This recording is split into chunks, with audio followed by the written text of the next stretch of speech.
people are suffering. We are suffering. All you also my government is not serious. We are suffering. The government is not serious. The chief minister is not serious. The two deputy chief ministers are not serious. The home minister is not serious. They are busy laying out. They are not I respect you. Congress की spokesperson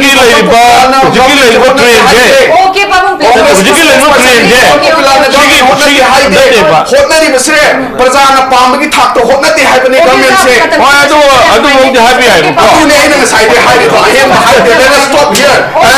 नगी जिकी करो से काइने लगे gas ले no फंदु फंदे जिकी मिगी तौबा 2 किलो द लुपा कुंथा मिगी तौजरी का खर दो या ये अभी जे जस्ट करा ए मोरो बी मोरो सी मोरो अफबदु फै हाय जेबा फतौदु फसे हाय जेबा तौदु तौय हाय जेबा तौदु तौदु हाय जेबा अदु मिगी कन्नो होनरिनो होनरि याद्रेबा इसी हुंगा चवाद फंदे government होनरि Matam loire, time's up. Thank you very much. Thank you so much. Yam nuai so much. Apoy mujhe. Nati ai dai. Hoi hona du public ki Ningthoujam de have do adu di yai ko. Paung tombi na hai give the government kan hotna biri hai se appreciate am tawi. Government je kan hotna bi bagi tamu paujel chabu yum the gas le hodre. Ai gisu gas se lai gi dadana gas lai gi dre. अदे मैतान न कन्न तहोरि बने आई wife ना नुंगबुनुंग सी government J am कन्न होना बिरी government जे न होना बि बनमदगी नि हुजिक कांगलुप मसेन गी मरकता अमत थाजन दब लैत्रिसे गवर्नमेंट जे न कन्न होना बि बदगी नि ngasi मणिपुर जिदा लैना लैना मणिपुर गे प्रजा मोइना मणिपुर गे अकोय बिजे निंग खातम न चटप ngamdrise गवर्नमेंट न कन्न होना बि बगे गवर्नमेंट न कन्न होना बि बगे नि ngasi प्रजा सिंह मियाम लाइर बोय गेरे इना खुन बगेरा नोम हेजिरा सुबो एगर ममिते मिलु पिरांग सिनथर ngasi hingi bse IDP लिसिंग हुमफु हे ngasi relief camps ta leita duna leirise government na kan hona bi begini government na kan hona bi begini ngasi mangraba mayam asi ba hakchang bo phangda dana ngasi mayum da mamam passing ten thana ore leirise government na hona bi begini government na kan hona bi begini ngasi IDP sing Hingna बगी लानफम दा चाना न थकना न मचा sing like तम हना न लेतब न मरम ओरगा सुइसाइड पौ तौरी से गवर्नमेंट कन्न होना बगी ने होना खोय हाइबे यादौरी ब्रा गवर्नमेंट होना बसे होना दि हाब नते बट होना रि बगी थाक से प्रजा मियाम न मणिपुर मियाम न पाम बगी थाक तो यौदे हाइब दुने खोय ngasi हाइरा लाइसे यौवे हाइब की कमेंट कनाना अमता पिरो ngasi मणिपुर दा लेरिबा प्रजा ला कुंथा मंगासिन अमता पिरो गवर्नमेंट न होना रि बसे प्रजा मियाम न पाम बगी थाक तो होना रि हाब से अमता होना बियो ओके सर नोंग मगी एसेंशियल कमोडिटी सिंगी ममन अतिया पक्ना वांगा इन्फ्लेशन रेट इंडिया दा लेरिबा स्टेट्स में आमगे मरकता मणिपुर न ख्वाई वांगी से मसी गवर्नमेंट होना बी बगिरा अदुगी ने आइना ngасai हाइ जदो होम मिनिस्टर मसु सीरियस ओइदे आइना ngасai गवर्नमेंट से सीरियस ओइदे इंस्टेड ऑफ मणिपुर दा लेरिबा लॉ एंड ऑर्डर की सिचुएशन से नॉर्मल सी लाकना न बगी स्टेप से मयाम मा पाइखत पगी महुत्ता लेंयान यान बदो वर्कर ने यान हलसु याय हबने तामोइन हाइजरी से वर्कर न अकन वर्कर ने यान हलसु याय होम मिनिस्टर हाइ टू दिलियम थो लई बिरो हाइना हाइबुदुने इंस्टेड मणिपुर के लेरिबा सिचुएशन जिदा माइ ओनजन बिरो हाइबुदुने मसिदा कोई पावुंग चौबीना पावुंग तोंबीना बीजेपी की वांगांग लोय ओइना लास्ट की टॉपिक खरा द लास्ट की फेस खरा द ओइ बिरकपसे thank you very much Manipur यामना मसिगी मचुजे सोइदन उरने खली thank you very much Maru ओइना law and order si mai give am kana restore ta ma thau si government only government in the government si give kano si responsibility should be fixed to the government na ma si fix agodam hai bofam si ma chaung thambire aduga akhoi ji constitution na akhoi si wahan thok constitution ki wahan thok se leitrabra leibak si da hai bo si chaung ya mak chumo pham ni pifam thok pa sing tokam thok pa sing si satna da bagum akhoi state ji irang ke tholak padi ma mi chaung tar uri hai tare oja Popilal da mung lak ji oja ahan bigi round kyona oja na thambiyo akhoi gi chief minister thamkiba wafam si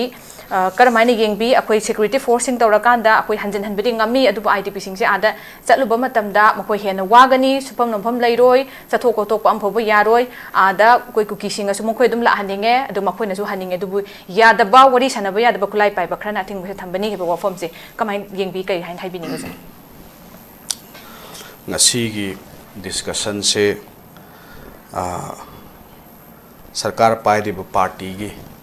मिहुत अमा लामगदी हेना नुहाइगद्रा हैन खल्ले कोइरे मोय लाक्तब discussion असुक यामना तौरी से मखोइगी representative spokes person high तारेने थादबा हाइबसिसु मसी प्रजा मियाम सिदा मखोइगी थमोइगी ओइबा पाउजेल नत्रगा मखोइगी concrete step से थंगाई सेंगना लेतदना थारक्तबनी हाइना लौदनिङाइ मचा अमदि लेते मधु हाइरगा मोइ थारक खो येतना से लाउना से हाइबि वादि नतबा अदा तौबतबु गवर्नमेंट पाइरिबा पार्टी सिगी स्पोक्स पर्सन लाकपिरगदि गवर्नमेंट की मखोइगी हुजिक लेरिबा सिचुएशन सिदा कमदौना solution पुरकननबगी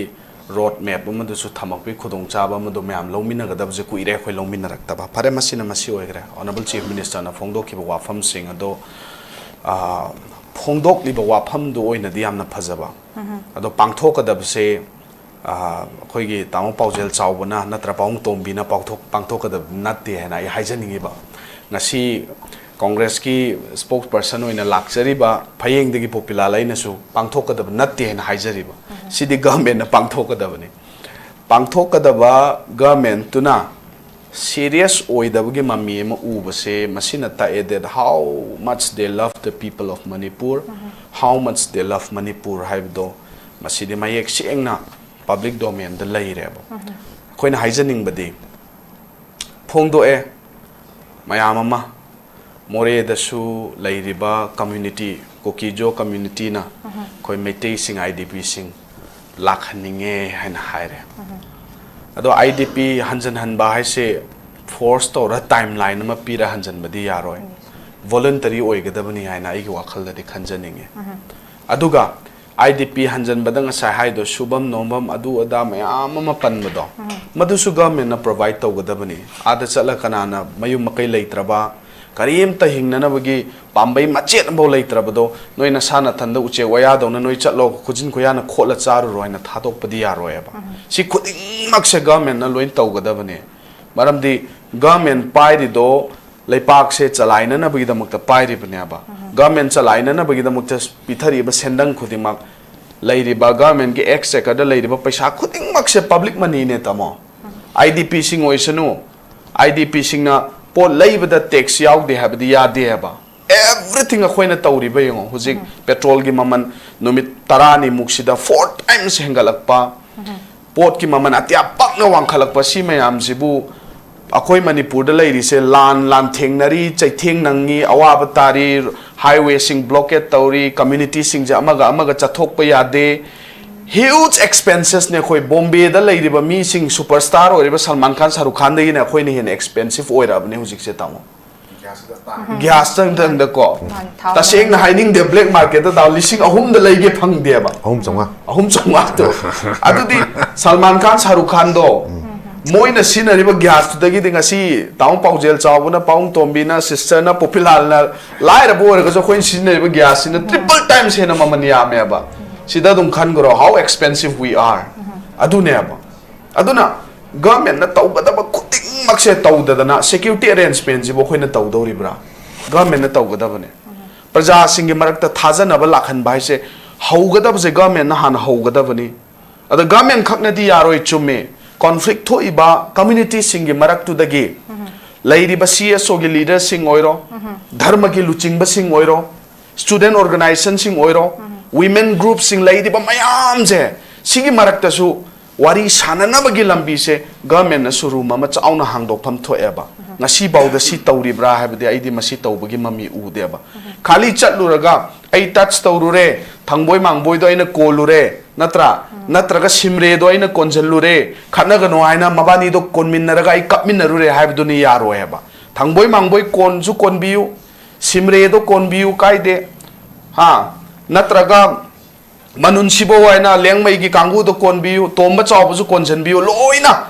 government has the particular community ama khakina te ba chief minister has a particular community ama khakina te ba inclusivity da wangang budu di yai adu prajamiyam na ngasi ngai ri se action duni haina haining ya ba action du di government na tawgada bani rehabilitation gi process tawba matamda yum khak sarani hena paisa pi budu na te yum kai tumna mangrab do magi hingna na bagi jibika magi hingna na bagi lambi su sembi bahai je government ki thodang ne mama pai thodang ne ichai su dubu kari mata lei tabai ichai su do khoina tongan charo aina sigim ta mama pa na sinbi draga di kamain tongan chaba ngam doino loi ha kam ga khoi loi simina ba ta bani ana government id serious kharo oi haninge serious oi biraga tawga ta step sing do concrete oina public ta thamhaningi thamba yaba makhai dudi thamba yadam do khoi thammu haiba natte security singi marakta bauda biasness leina ra bane abase hoji hoji ki juncture se dadi naga gi group o kuki gi group o maitei gi group aina tawra kan ji hoji security marakta bau movement se yana dre aba chiluri dra hoji se asigi thakta normalcy natraga law and order nga kadaba security forces singi marakta bo community based khaidok narak pataraga di karam kanduno khoina santi purak toisibo mamang da mayam ama thokre na koi tai koi pok tringe de su thokre irang se kanglup singi marakta thokre tamo thok pataraga su law and order ngak sen gadaba security force ki marakta di asuk hakna sigi jati gi thakta divided oibadi masi thokhidri haina ahalaman singna wari linai aba da ngasi oiriba ngasi gi manipur si da oiri se kari no ba security forces ki marakta bauda divided la aga public sing nung sino haidi yaro aba government ki level da han hotna gadabane aba deputy chief minister ani leiri na deputy chief minister do kanglup ta palle naga de gi ama pire kuki jo dagi ama pire deputy chief minister ani lairi budu bauda manipur sida ning tamna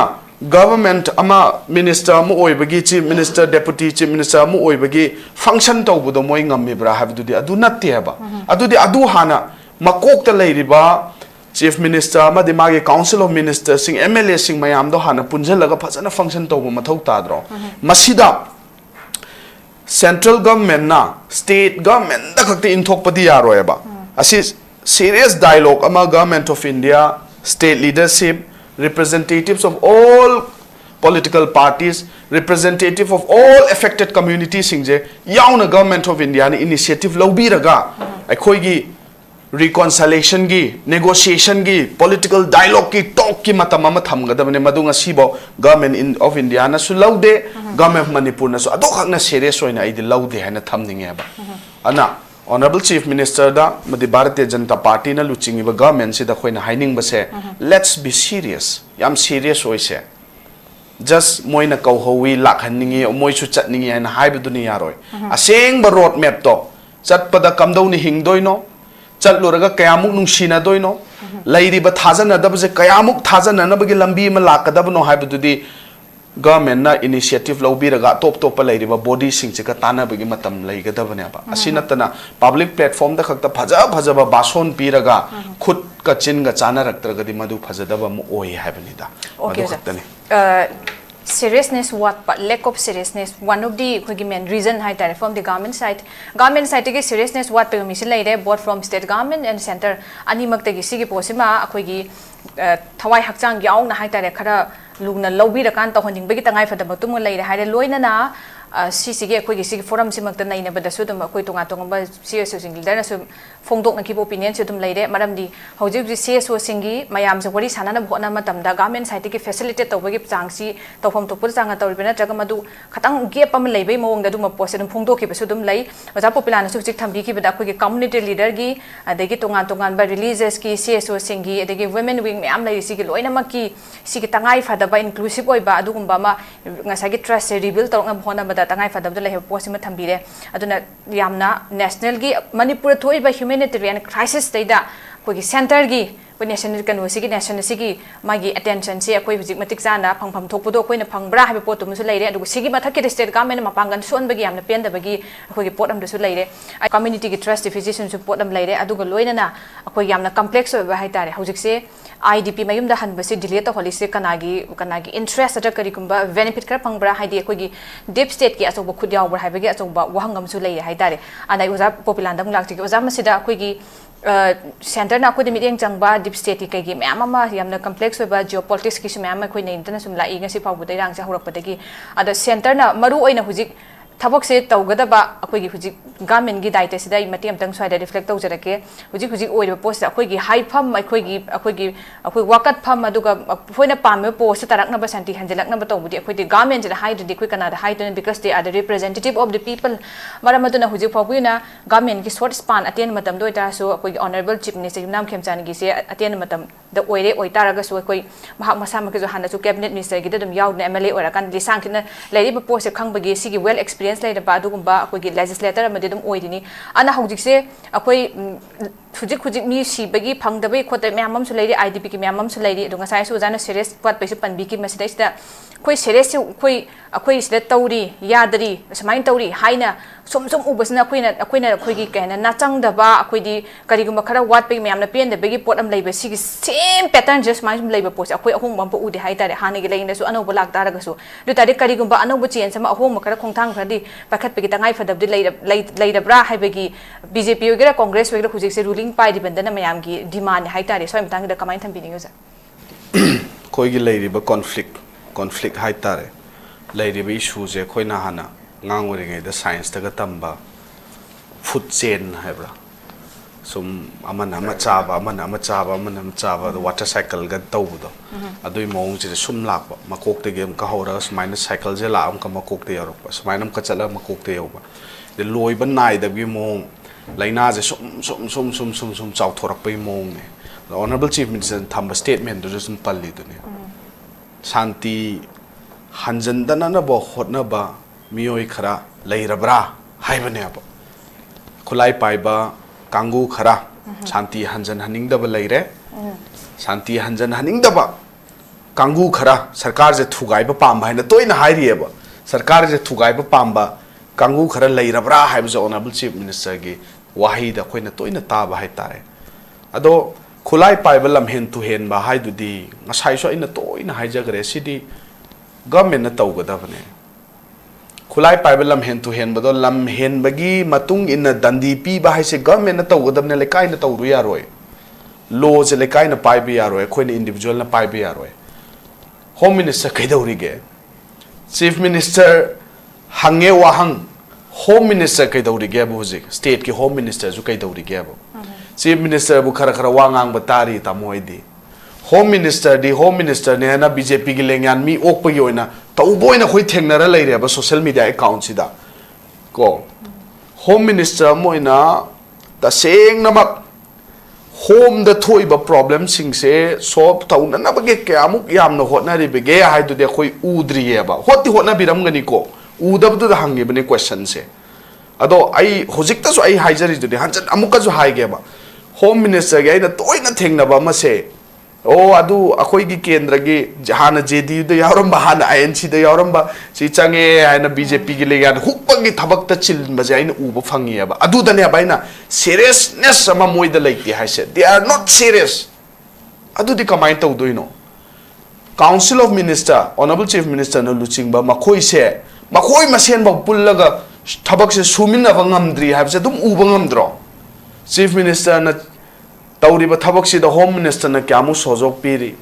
home minister tawba thabak chief minister na kyamu sojok piri deputy CM ani na kyamu sojok piri lairiba topa MLA sing ruling gi lairiba MLA sing na kyamu sojok piri hadidi mang da pop taraga lei habni da mang da pop marak tu yam nungai ba social media rang sai taum paujel jaw na hai do ji yam nungai ba tangkhak ma yore social media sida mami thade palloi matamagi BJP chief spokesperson oiramba respected pabung amagi hoji yam nungai ba tangkhak ma khoisen face ama da leiri hebo masisu public na yam na khanna nei na ba hot topic ki manung da magi post hoji ngai na leiri heba everybody we are waiting for his Facebook post mayam jai khak na te ko bi mayam je ngai ra leiri hebo adana haijaning badi leiri ba government se hanjan jan haire serious oi se have dunia ba serious oi se natragadi yaro hebo akoi armed group sing do strict action lokhat pa adudagi armed group sing do lamhen to hen ba mayam do lamhen dana na hotna ba sarkar thugaina na hotna ba do government na kop na yengsala matungda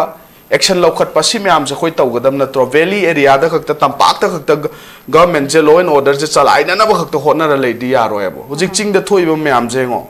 phajan punchna dana kanglu pani gi marakta थादोक्ते हाय अखोइना फाजन दे मुका हाय अखोइजु फाजन दे हाय नहंदे उनका सीरब माले है ना उनका propaganda मयाम संदोइएबा मरक्सिदा social media से आइदी याम कुपना monitor तौहनिंगेबा मसिदा सिनरिबा hate speech कातु कारण ngang वाथी वारेम ngang social media अमगा अमना हुन्नबा जाति अमगा थीना ngang हुन्नबा सि मयाम जे कोइ कुपना मॉनिटर तौद्रगदी इरा लेरिबा सिचुएशन जे नॉर्मल सी पुरकपदा मसिजो अचौबा चाइथेंग अमो ओइरिबने मसिजो अचौबा स्टम्बलिंग ब्लॉक ने अब मसि मयाम जे कोइ तौदबा यारो सोशल मीडिया की मतम ने जुग ने तराई तराई लौबा यादे अब मसिदा संदोकनरिबा अमगा यानद्रिबा नुंसिनद्रिबा मयाम से असिदी यादे अदो ngasiगी अखोइगी टॉपिक सिदा हाइजे आईडीपी सिंजु मोरे दा हनिंगले हाय असोमगी कुकीजो कांगु नसु लाखनिंग हाय येतलिबसे कनानो हायना टॉपिक सिदा यावरिसे येतलिजे कनामत नतेबो यामना मतु सोनबा बीजेपी गवर्नमेंट की पाइखत पंगमदबा एक्शन जिननेबा येतलिसे मोय मसागी एक्शन ननेबा येतलिसे मोय मसा से यामना स्ट्रांग ओइरा कांदा येत पंगम ओएबा